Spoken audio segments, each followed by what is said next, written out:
different countries. Na supposedly, itong gobyerno ninyo ay nagpapakita na sila ay ka-respeto at kagalang-galang. Pero hindi pa man lang nangangalahati ay nang agaw na ng alak itong si Lisa Tanas at nagbukang server ngayon si Chis Escudero. O kumusta naman, Heart? Diba? Dapat dito mo gagamitin, oh my God! Kadere! Diba? Ganyan siya, kaarteng jutang Genius. Oh my God, Kadere, tignan mo yung asawa mo. Ito ba ang kapalit? Kaya siya naging Senate President?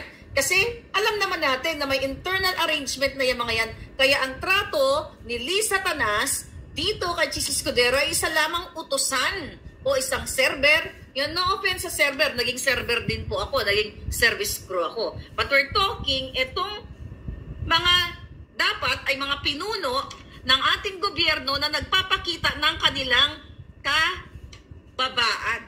Okay? Imagine mo yung bandinor na yon. Magchi-cheers. Formal reception yun, mga palangga. May mga ceremonial chuchu, di ba? Naggather ang mga alta, di ba? Mga selected, guest lang ang mga nandoon. Kumbaga yung mga head of state o yung mga high-ranking official na sana mag-cheers sila magto-toast sila ng wine, pero nilaklak na ni Lisa Tanas ang alak. Alam mo, pag ganyan, mga kababayan, ibig sabihin wala na siya sa tamang katinuan. Kasi hindi na yan nararamdaman yung right and wrong. Yung ethics kaya na tinatawag. Walang ethics, walang manners. So, kung hindi pa kayo magising at gusto nyo pa sila manatili, for the rest, like 20 years ang gusto nila, then it's up to you.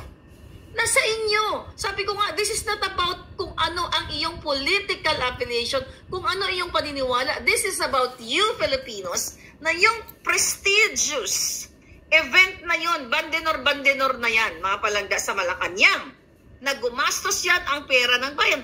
Pera natin yan. Yung nilaklak na alak ni Lisa, pera nyo yan. Yung pinakain sa mga head of state, pera nyo yan. Yung mga nilaklak nila doon behind the scene. Ano dapat ang gesture o ginawa ni... in the first place, hindi siya dapat nangaharbat ng alak. But again, kumbaga, hindi niyan siya aware kung ano yung tama at mali. Kasi kung alam ni Liza ang tama at mali, hindi dapat siya sangkot sa kidnapping doon sa Turkey. At hindi sana siya nagpapanalo sa loto maya-maya. Ngayon, actually habang nagsiselebrate ang mga taksil, ng araw ng mga taksil, kalayaan ng mga taksil, ay may nanalo na naman ng loto, I think 33-something million. Nakita niyo mga palangga? Kung matino yung mga yan, matuno yan si Kuting, hindi dapat ganun ang ipinapakita nilang pag-uugali. Kasi yung okasyon na yan, pinapanood ng buong mundo. Imagine mo, nakita mo yung isang Bartek na First Lady ng agaw, ng alak. How much more sa likod ng camera? And this Chis Escudero, the third highest official in the land, ginawa niya lang server. Well, what do you expect? Diba? Sila ang naglagay kay Escudero. Kaya kahit maging aso siya kay Lisa Tanas o kay Kuting, at kahit hilain siya ni Lisa, kung wala na sigurong camera, baka hinila na siya ni Bartek para magtorjakan somewhere else. Mag-torjak to the max. Kasi nga hindi na nagpa-function yung utak. Wala na naman bandinor. Wala silang honor. Correct. Meron horror. Walang honor yung Lisa na yan. So yan yung okasyon na yan ay para sana ipakita ang kapitapitagan, ang karespetong leader natin na ating presidente at first lady. Pero anong nakita? Nang harbat ng alak. Kaya nga sabi ko sa inyo, how much more sa likod ng camera kung ang alak ay so hangul-hangul. That's Ilonggo. Uhaw na uhaw. Hangul-hangul. Talagang greedy pagdating sa alak, sa lahat ng bagay. Anong i-expect ninyo behind the scene? Takaw talaga sa alak, alcoholic woman. Kaya nga gusto nilang agawin niya property dyan ni Pastor Quiboloy. Diba? I told you in November. Buti na lang magagaling yung ating mga kabataang biniktima doon at mga kababaihan na mga members ng KOJC. Naka-ready yung mga camera nila. Baka tamnan sila ng mga police, ng mga staff, ng mga officer na dayo from Manila. And true enough, sinabi ko yun sa inyo, mga taga-KOJC, in November, di ba? At na-alerto kayo kasi baga tamnan kayo. Nagkamali ba ako dito? Hindi. Di So yun yung mga ginagawa nitong itong mga bangag na ito, dahil na si Lisa, nakitang-kita ninyo ang kababaan. Okay? Pangdugyot, pangpusali talaga yung pag-uugali ng gobyernong ito. Kagabi, nakita niyo naman, nagpanata ng pagbabagong kadyutahan. Ni isa sa kanila, walang nakamemorya, walang nakarecite na isa sa mga anak ni Kuting.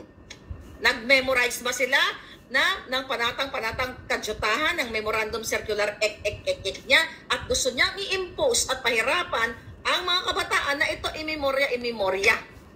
Kaya nga. Paano mo isasalaksak itong mga gusto mong ipagawa sa taong bayan kung ikaw mismo at ang pamilya mo kitang-kita huli sa camera na hindi man lang bumuka ang bibig di isang word, isang letra, wala man lang nakita ang taong bayan sa kanilang pamilya. Pakita natin ulit sa kapapanood lang ng ating mga palangga. O ayan, gusto nila i-implement sa atin. Kaya nga. Nagli-lip-sync, pangiwi-ngiwi lang. Pangiwi-ngiwi. May dangal ba yan? Palunok-lunok, uhaw na. Kabisado ba niya? Kabisado ba nila? Ayan, yung mga anak ninyo gusto nilang, actually sa mga bata, madali lang naman i-memorya yan. Kung yan ay para sa Pilipino. Tingnan mo yung pamilya nila. Ni isa sa kanila, kaya nga. Executive Secretary. Nakabaw na si Sandro. Wala. Asan yung isang anak nila? Baka nagbabangag. Wala doon. Si Kuting. Pangiwi-ngiwi. Hindi nga lang umawi. Tignan mo, mukhang syunga. Mukhang syunga. Bumuka ba yung babig niya? Kaya nga. Tapos gusto niya ipimorya sa inyo. Yan yung mga syunga bells na yan. Hindi nila alam pinagsasabi nila. But ganun pa man, I am showing you kung ano ang realidad na sitwasyon sa ating bayan na gustong isalaksak sa inyo ang mga circular na yan, pero hindi nila isinasabuhay.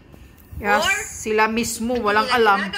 At sabi ko nga, you have to walk the talk, the same thing na memorandum circular na pinagbabawalan ang mga kapulisan, ang mga kasundaluhan na gumamit ng cellphone while on duty, pero yung mga matataas na opisyal ay pwede. So nasaan ang fairness doon? But balik dito tayo sa pangangagaw ng alak ni Lisa Tanas.